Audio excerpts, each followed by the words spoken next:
Hello what's everyone and आप सभी को नमस्ते। तो कनाडा के मेन स्टडी वीज़ा के रिगार्डिंग बहुत सारे चेंजेस हुए in terms of attestation letter. अब अटेस्टेशन लेटर नहीं मिला है, मुझे मेन टेक में आना है, सितंबर टेक में आना है, मुझे तो लेटर नहीं मिला है। क्या वहाँ पे अगर मैं उस प्रोविंस में जाता हूँ क्या मुझे पीआर मिल पाएगा या नहीं मिल पाएगा? पीआर के रिगार्डिंग में काफ़ी चेंजेस हुए। अगर मैं ये कोर्स लेता हूँ तो अपने स्पाउस को मैं बुला पाऊँगा या नहीं बुला पाऊँगा? अगर मैं ये इस प्रोविंस में जाता हूँ तो मुझे पीआर मिल पाएगा या नहीं मिल पाएगा? देखिए कई स्ट्रीम्स को बंद किया जा रहा है, कई स्ट्रीम्स को खोला जा रहा है। तो बहुत सारे इश्यूज चल रहे हैं, बहुत सारी अच्छी चीज़ें भी है, बहुत सारी रिस्ट्रिक्शन कैपिंग भी हो रही है, कुछ पॉजिटिव चीज़ भी है, कुछ गुड न्यूज़ भी है। तो हर चीज़ के रिगार्डिंग मैं बात करूँगा। And before moving forward, if you're new to my channel, if you want to support, you can support by subscribing it. And if you have any other question जो मैं इस वीडियो में शायद ना बात कर पाऊँ, जो आप मुझसे पूछना चाहते हो, तो मुझे कमेंट सेक्शन में ज़रूर कमेंट करना। तो शुरुआत करने से पहले वीडियो को लाइक एंड शेयर ज़रूर करना अगर आपका मन करता है तो शुरुआत करते हैं। एंड फर्स्ट पहले बात करते हैं अटेस्टेशन लेटर के रिगार्डिंग। देखो सारे प्रोविंस, जब ओंटारियो हो, नोवा स्कोशिया हो, न्यू ब्रंसविक हो, प्रिंस एडवर्ड हो, ये भाई तो पैसे दे ही रहता है, British Columbia, Alberta, Manitoba, Saskatchewan, that means सारे प्रोविंस अब अटेस्टेशन लेटर दे रहे हैं। अगर आप डिप्लोमा सर्टिफिकेट लेते हो, 1+1 लेते हो या 1 ईयर का सर्टिफिकेट कोर्स लेते हो तो उसमें आपको अटेस्टेशन लेटर लेने की रिक्वायरमेंट पड़ती ही पड़ती है। जो यूनिवर्सिटी आपको कॉलेज आपको आपकी मेल आईडी पे आपको मेल करेगी बाय, जब वो प्रोविंशियल गवर्नमेंट से अप्रूवल ले लेगी तो वो आपकी मेल आईडी पे आएगा। दूसरी इंपॉर्टेंट चीज़, जब आपको मेल आएगा तो आपको उनको बताना है कि मैं आ रहा हूँ, तो आके वो सीट को रिजर्व करेंगे। लेकिन आपको अपनी मेल आईडी से करना है, जो आपकी रजिस्टर्ड मेल आईडी है। अगर आपने किसी इमिग्रेशन कंसल्टेंट एजेंट के थ्रू करवाया हुआ है, अगर आप उनको बोलोगे कि तुम मेरे बिहाफ पे कर दे, तो आपकी सीट रिजर्व नहीं होगी। आपका ऑफर लेटर, आपकी सीट वो हट भी जा सकती है। तो आई वुड रिकमेंड नहीं कर रहा, सिर्फ बोल रहा हूँ स्ट्रेट फॉरवर्ड कि अपनी मेल आईडी से ही करना। दूसरी इंपॉर्टेंट चीज़, अटेस्टेशन लेटर आपके मेल आईडी पे ही आएगा। अगर आप मास्टर डिग्री प्रोफेशनल कोर्स लेते हो, फिर अंडर ग्रेजुएट कोर्स लेते हो, जो भी आपको स्क्रीन पे शो हो रहा है, तो आप अपने स्पाउस को बुला सकते हो। और दूसरी चीज़, इसमें आपको अटेस्टेशन लेटर की कोई रिक्वायरमेंट नहीं होती। अगर आप प्रोफेशनल कोर्स लेते हो या मास्टर डिग्री में लेते हो, डजंट मैटर आप किसी भी प्रोविंस में लेते हो, you don't need any kind of attestation letter. आपको ऑफर लेटर की रिक्वायरमेंट है। उसका आपको रिक्वायरमेंट डॉक्यूमेंट्स होते हैं, रिक्वायर्ड डॉक्यूमेंट्स होते हैं, आपको फाइल करना है एम्बेसी में। जब खुद फाइल करो या किसी एजेंट के थ्रू फाइल करो, किसी कंसल्टेंट के थ्रू फाइल करो, आप कर सकते हो। You don't need any kind of attestation letter. तीसरी इंपॉर्टेंट चीज़, अगर आपके माइंड में क्वेश्चन होता है कि मैं कौन से प्रोविंस में जाऊँ और मैं कौन सा कोर्स लूँ, देखो मैं आपको एक ही चीज़ कहूँगा, आप सिविल इंजीनियर, हेल्थ केयर से रिलेटेड कोई भी कोर्स हो, कंस्ट्रक्शन हो, एग्रीकल्चर हो, स्किल बेस्ड हो, प्लम्बर, मैकेनिक, वेल्डर, या आपके पास बार्बर के कोई रिलेटेड कोर्स हो, या शेफ़ के रिलेटेड कोर्स हो, या कोई भी स्किल बेस्ड कोर्स हो, इलेक्ट्रीशियन से रिलेटेड कोर्स हो, इसकी बहुत डिमांड है।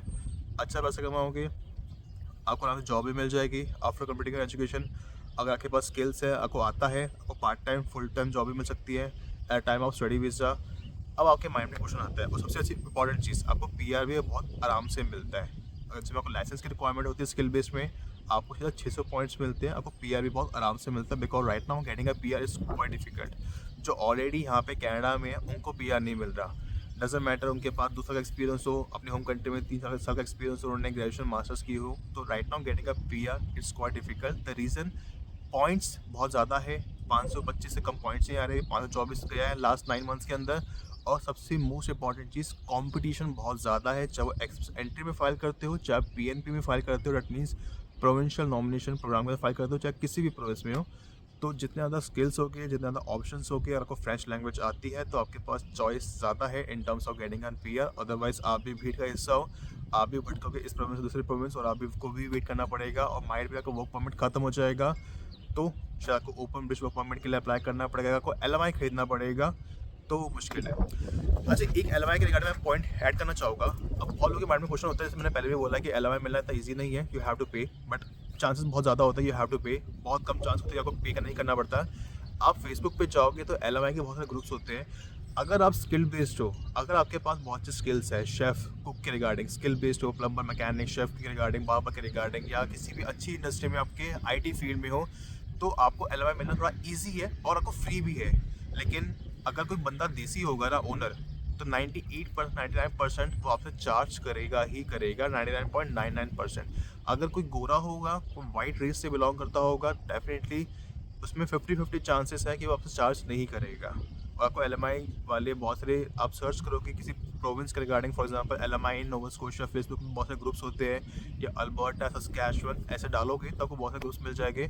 और अगर वैसी फील्ड से आप रिलेटेड हो तो अप्लाई कर सकते हो, ठीक है। आप अपना CV भेज सकते हो और वो आपको बस लॉयर की आपको फीस पे करनी होती है तो आपका काम हो जाता है, इतना मुश्किल नहीं होता।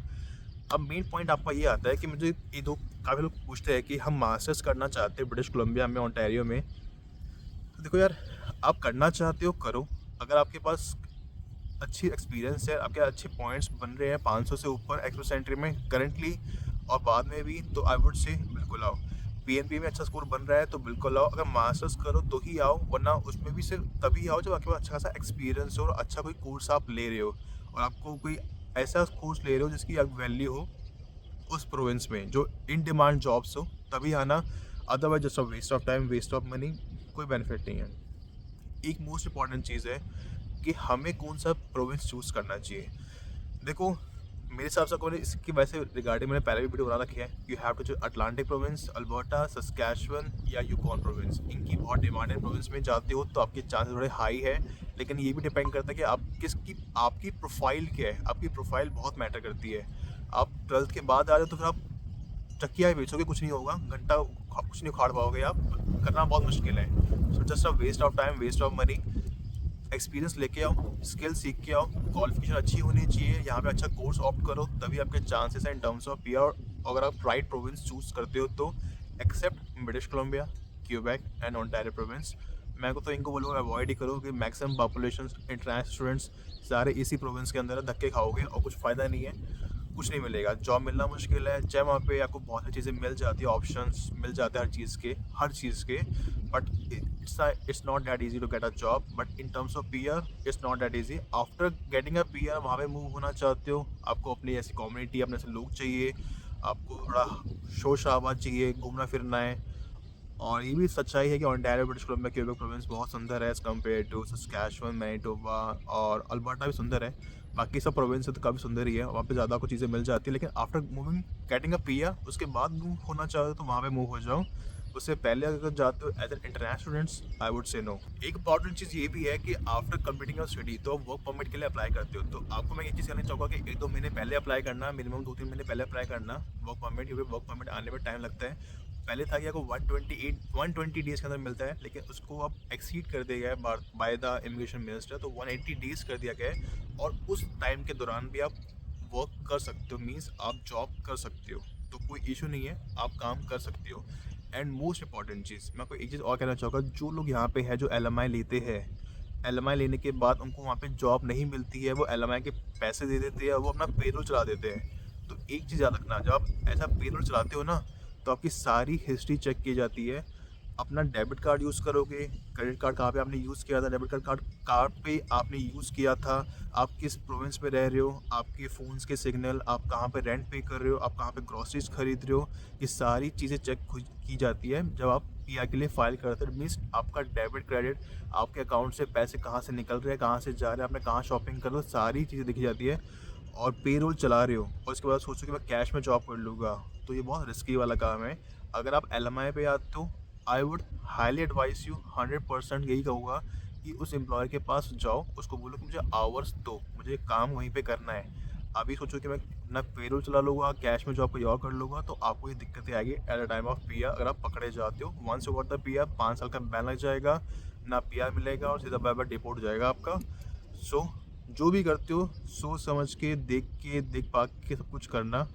कोई एक गलती से आपके कोई जो आपका एक ड्रीम है to like getting a PR in Canada, वो आपका वहीं पे ख़त्म हो जाएगा। एट द एंड आपको मैं एक चीज़ कहना चाहूँगा, ये बहुत गलत चीज़ है कि यहाँ पे कनाडा में अब हर जगह रिसेक्शन कैपिंग लग गई है, चाहे वो विजिटर वीज़ा पे हो, चाहे वो LMI पे हो, चाहे वो इंटरनेशनल स्टूडेंट्स पे हो जो स्टडी परमिट पे आ रहे हैं। लेकिन हर चीज़ पे, इवन बिजनेस वीज़ा पे भी हर चीज़ पे रिस्ट्रिक्शन लगी है, हर चीज़ पे कैपिंग लगी है।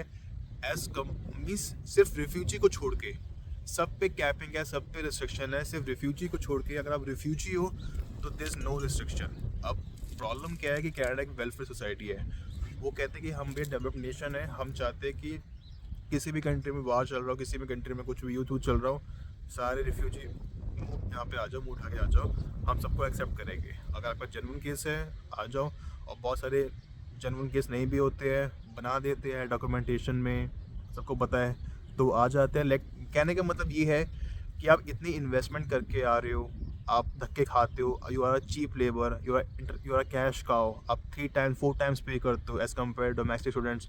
आप अपने रेंट पे करते हो, ग्रॉसरीज पे करते हो, इन्फ्लेशन है, आप यूनिवर्सिटी की कॉलेज की फ़ीसें पे करते हो, लेकिन आपको मिलता घंटा है। एज़ कम्पेयर टू रिफ्यूजी आते हैं, उनको आराम से वर्क परमिट मिल जाता है, वो आराम से आ जाते हैं, उनको 1 साल के बाद उनको पीआर भी मिल जाता है, इवन 6 महीने के बाद ही पीआर मिल जाता है, उनको आराम से सब कुछ मिल जाता है। इवन 25 और 30,000 उनको डॉलर अलग से मिलते हैं मंथली उनके एक्सपेंसेस करने के लिए, उनके एक्सपेंसेस के लिए, चाहे वो जॉब ना भी करे, जॉब करती भी तब भी मिलते रहते हैं। मतलब उनको बेनिफिट ही बेनिफिट है। आप इतनी मेहनत करने के बाद आ रहे हो और आपको कुछ मिलता नहीं है, मीन्स आपको रिजल्ट नहीं मिलता, और आपको फिर धक्के खा रहे हो पीआर के लिए, इस प्रोविंस से दूसरे प्रोविंस से मूव हो रहे हो।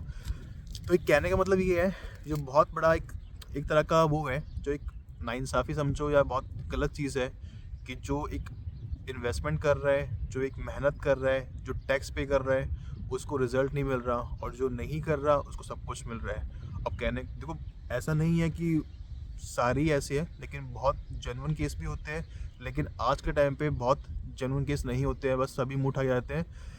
अब कुछ नहीं कह सकते। सो जो भी है, जैसा भी है, ठीक है, क्या क्या कर सकते हैं। बिकॉज यू आर स्टूडेंट, और आप सिटीजन भी नहीं हो, आप आवाज़ भी उठा नहीं सकते हो। आप आवाज़ उठाते हो तो आप पे फाइन लगेगा, आपको आप पे केस कर दिया जाएगा, और आपको डिपोर्ट कर दिया जाएगा, तो आपका जो ड्रीम है पीआर का, वो वैसे ही ख़त्म हो जाएगा। सो if you are coming, if you are planning, choose the right course, right province, and learn skills as much as you can। और रेफरेंस कॉन्टैक्ट ज़रूर बनाना। फाइनेंस को कैसे यूज़ किया जाता है, इन्वेस्टमेंट को कहाँ पे यूज़ किया जाता है, कैसे इन्वेस्टमेंट की जाती है। अपने शौक ज़रूर पालना, लेकिन इतने ऐसे शौक मत पालना जिससे आपको बाद में हानिकारक हो, आपके शौक हो, आपको नेगेटिव इफेक्ट दे। मीन्स पैसे को ढंग से यूज़ करना, यही कहना चाहूँगा। और अगर आपके बारे में कोई क्वेश्चन हो, कुछ पूछना चाहते हो, just let me know the comment section. तब तक good bye and have a great day।